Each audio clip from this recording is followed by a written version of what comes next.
نحمده ونستعينه ونستغفره ونؤمن به ونتوكل عليه ونعوذ بالله من شرور أنفسنا ومن سيئات أعمالنا من يهده الله فلا مضل له ومن يضلل فلا هادي له ونشهد أن لا إله إلا الله وحده لا شريك له ونشهد أن سيدنا وسندنا وحبيبنا ومولانا محمد وبارك وسلم أما بعد فأعوذ بالله من الشيطان الرجيم بسم الله الرحمن الرحيم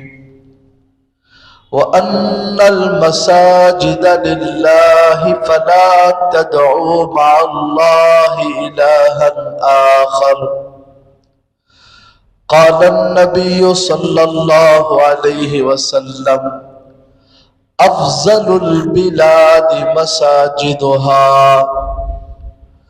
أو كما قال عليه الصلاة والسلام صدق الله العظيم وصدق رسوله النبي الكريم ونحن على ذلك لمن الشاهدين والشاكرين والحمد لله رب العالمين.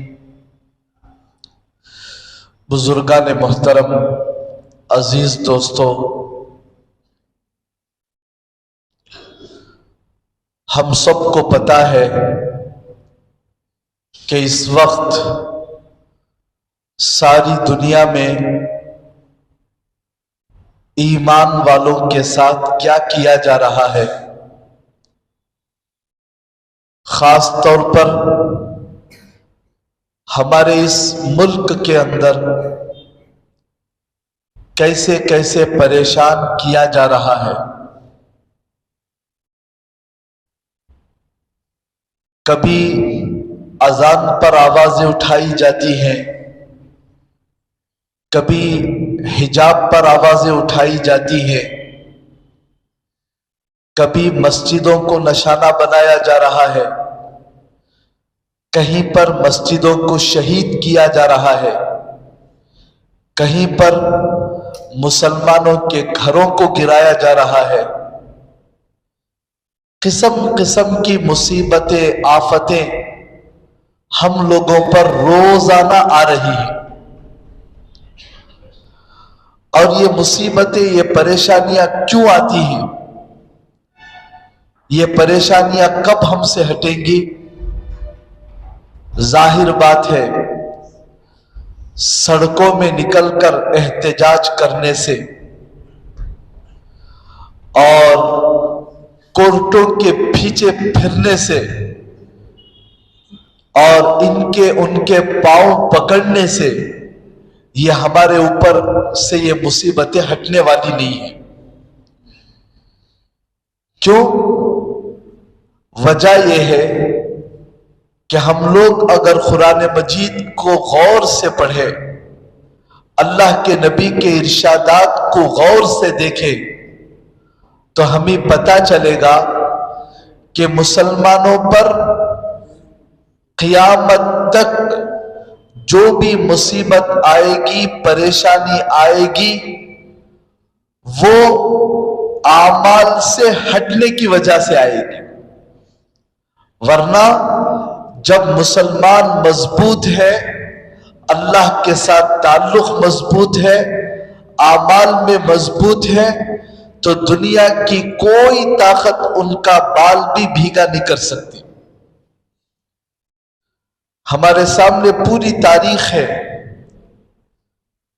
پوری تاریخ کو چھوڑ کر صرف صحابہ کرام کی زندگیوں کو دیکھ لیں. ان کو لوگوں نے کیسے ذلیل کرنا چاہا، کیسے پریشان کرنا چاہا، کتنا ستانا چاہا، لیکن وہ لوگ کیسے ثابت قدم تھے. جان چلی جائے کوئی پرواہ نہیں، لیکن ایمان کو نہیں چھوڑا،